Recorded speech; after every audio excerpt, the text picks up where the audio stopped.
Vote তো চাই, কিন্তু ভোটের সময় তোষণ আর ভোট মিটে গেলে শোষণ।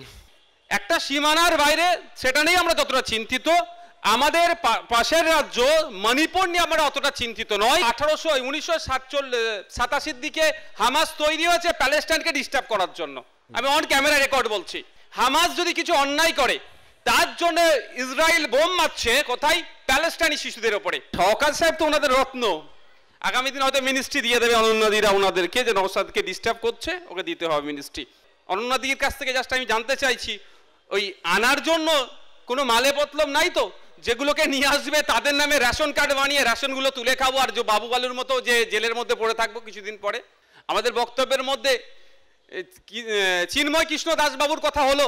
অমর খালিদ প্রায় 1570 দিন হতে চলেছে, পার হচ্ছে, তার বিনা বিচারের জেলে আছে। আমি দায়িত্ব নিয়ে বলছি, বাংলাদেশের সংখ্যালঘু মানুষের হিন্দুদের উপরে কি হচ্ছে আমার থেকে ভালো কেউ বুঝতে পারবে না। আমি দায়িত্ব নিয়ে বলছি, কারণ আমি ভারতের সংখ্যালঘু। গণতন্ত্রটাই সংখ্যালঘুদের জন্য, আর এই সংখ্যালঘুদের সুরক্ষিত করার দায়িত্ব শতরূপদা, গর্গদা, বিশ্বনাথ বাবু, অনন্যাদি, শ্রমিক বাবুদের। আমি ডেকে নেবো এবার নওশাদকে। নওশাদকে এই কারণে বলবো যে অসাধারণ কতগুলো কথা তো শুনলাম আমরা 100% গ্যারেন্টি দিতে পারি বাংলাদেশে সংখ্যালঘু কাঁদবে, কিন্তু পশ্চিম বাংলায় সংখ্যালঘু নিরাপদ থাকবে। তার অন্যতম কারণ হতেও পারে নওশাদদের মতো এই রকম উদারমনা রাজনীতিকরা। তার একটা কারণ হতে পারে আমরা রবীন্দ্রনাথ, বিবেকানন্দ, নজরুল, সৈয়দ মুস্তফা আলীর উত্তরাধিকার। কিন্তু সবচেয়ে বড় কারণ কি জানেন? তার কারণ বাংলাদেশের সংখ্যালঘু ভোট নেই, পশ্চিম বাংলার সংখ্যালঘুর ভোট আছে, তাই সব রাজনৈতিক দলের তাদের চাই। কি বলবেন নওশাদ? ভোট তো চাই, কিন্তু ভোটের সময় তোষণ আর ভোট মিটে গেলে শোষণ।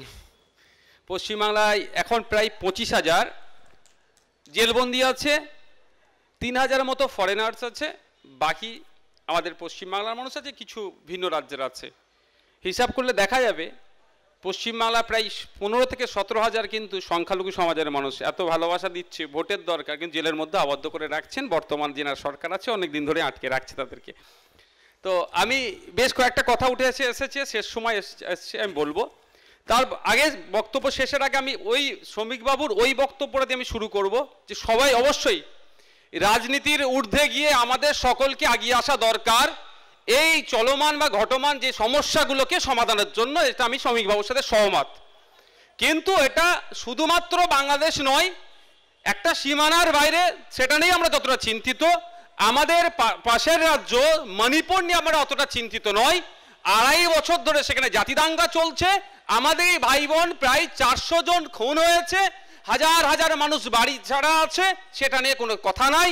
সাম্বালের মসজিদের আপনার সার্ভেকে কেন্দ্র করে গুলি করে মেরে দিচ্ছে, ওটা নিয়ে কোনো চর্চা হচ্ছে না। আমরা কিন্তু সবটা নিয়েই চর্চা করতে চাই বা করছি। আমি স্পেসিফিক কটা কোশ্চেন আমার খটকা লেগেছে, আমি উত্তর দিচ্ছি। অনন্যাদি একটা কথা বললেন, আমি হামাস ইসরায়েল লড়াই, আমি আপনাকে বলি, আপনার জ্ঞাতার্থে বলি, 1987 দিকে হামাস তৈরি হয়েছে প্যালেস্টাইনকে ডিস্টার্ব করার জন্য। আমি অন ক্যামেরা রেকর্ড বলছি, প্যালেস্টাইন সরকারের সাথে হামাসের সুসম্পর্ক নাই। হামাস যদি কিছু অন্যায় করে তার জন্য ইসরায়েল বোম মারছে কোথায়? প্যালেস্টাইনি শিশুদের ওপরে। এটা নিয়ে অন্তত একটা শব্দ শুনতে পেলাম না আমি অনন্যাদির মুখ থেকে, যে ইসরায়েলি অগ্রাসনটা বন্ধ করতে হবে। একটা শব্দ শুনলাম না রাশিয়া ইউক্রেনের ওপরে যেভাবে দমনপীড়ন করছে, বোমাবাজি করছে, এটা বন্ধ করতে হবে।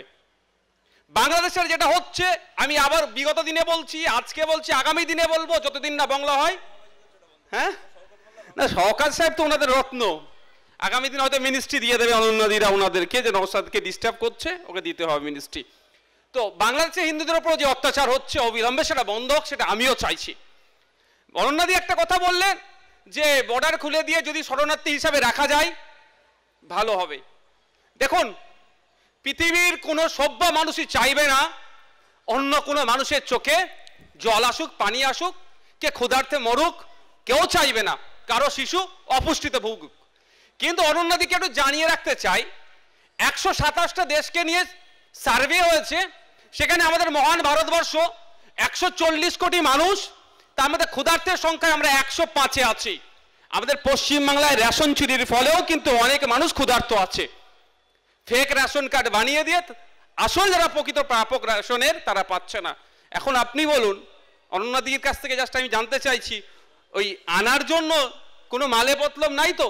যেগুলোকে নিয়ে আসবে তাদের নামে রেশন কার্ড বানিয়ে রেশনগুলো তুলে খাবো, আর যে বাবু বালুর মতো যে জেলের মধ্যে পড়ে থাকবো কিছুদিন পরে? এটাও আমাদের ভাবতে হবে। অবশ্যই আমরা চাই শান্তি, কিন্তু দুর্ভাগ্যের বিষয় পিস কিপিং ফোর্সের কথা অনেকজনই বললেন, কিন্তু আমাদের মণিপুরের বিষয়ে কিন্তু কেউ পিস কিপিং ফোর্সের কথা বা এই ধরনের কোন ফোর্স পাঠাবে সে চর্চা হলো না। আমাদের বক্তব্যের মধ্যে চিন্ময় কৃষ্ণ দাসবাবুর কথা হলো। সত্যি আমাদের এখানে যে কজন বসে আছে, আমি দায়িত্ব নিয়ে বলছি, বাংলাদেশের সংখ্যালঘু মানুষের হিন্দুদের উপরে কি হচ্ছে আমার থেকে ভালো কেউ বুঝতে পারবে না। আমি দায়িত্ব নিয়ে বলছি, কারণ আমি ভারতের সংখ্যালঘু। ম্যাক্সিমাম আছেন, আমি সবাইকে সম্মান জানিয়ে বলছি, যে যার একটা অ্যাঙ্গেল দিয়ে বেরিয়ে যেতে চাইছে। তো চিন্ময় কৃষ্ণ বাবুর সাথে যে অন্যায়টা হচ্ছে, তাকে তার জন্য উকিল দাঁড়াতে দেওয়া হচ্ছে না, সেটা নিয়ে আমরা চর্চা করছি।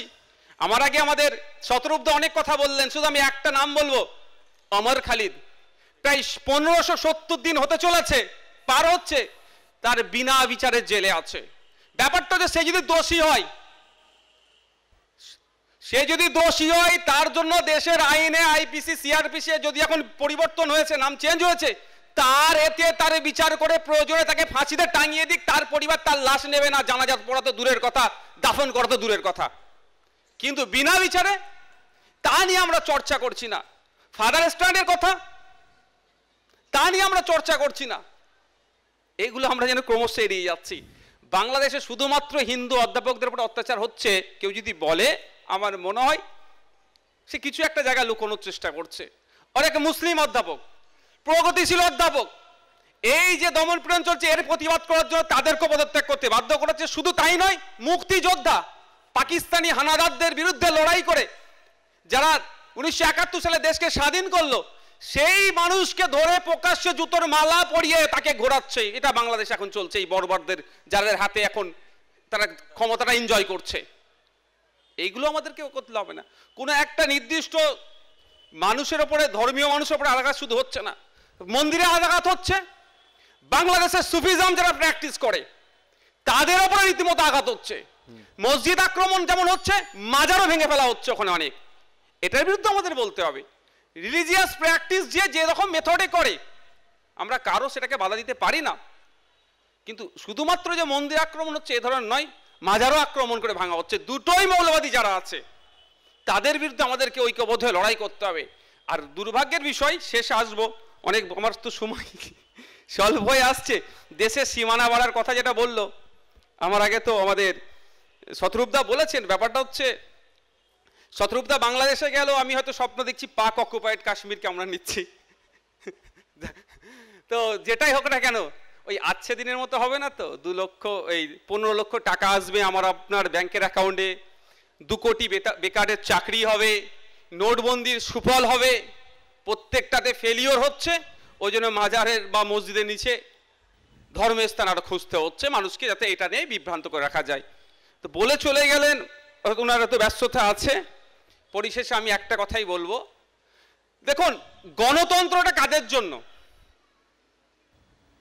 এটাকে আমাদেরকে জানতে হবে। আমি মনে করি গণতন্ত্রটাই সংখ্যালঘুদের জন্য, টু প্রোটেক্ট মাইনরিটি। আর আজকে গণতন্ত্রকে সামনে রেখে মেজরিটেরিয়ান চিন্তা ভাবনা নিয়ে সারা পৃথিবী জুড়ে দেখুন কিভাবে মাইনরিটিদের উপরে দমন পীড়ন হচ্ছে। উত্তরপ্রদেশে কদিন আগে দেখলাম যে বাইকে করে একটু স্পিডে ওভারটেক করেছে একজন দলিত শ্রেণীর ছেলে, দলিত সমাজের ছেলে। সে ওখানে খোঁজ নেই, দেখুন সে ওখানে সংখ্যালঘু, তাকে মারধর করা হলো। অন্য এক প্রদেশে দেখলাম দলিতকে পোস্টে বেঁধে পিটিয়ে তাকে খুন করা হলো।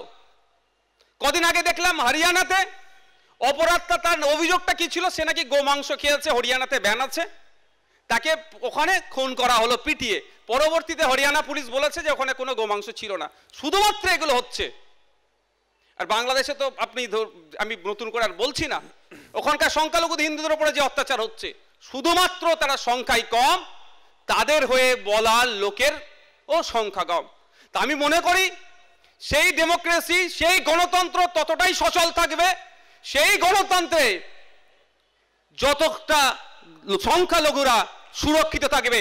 আর এই সংখ্যালঘুদের সুরক্ষিত করার দায়িত্ব শতরূপদা, গর্গদা, বিশ্বনাথ বাবু, অনন্যাদি, শ্রমিক বাবুদের।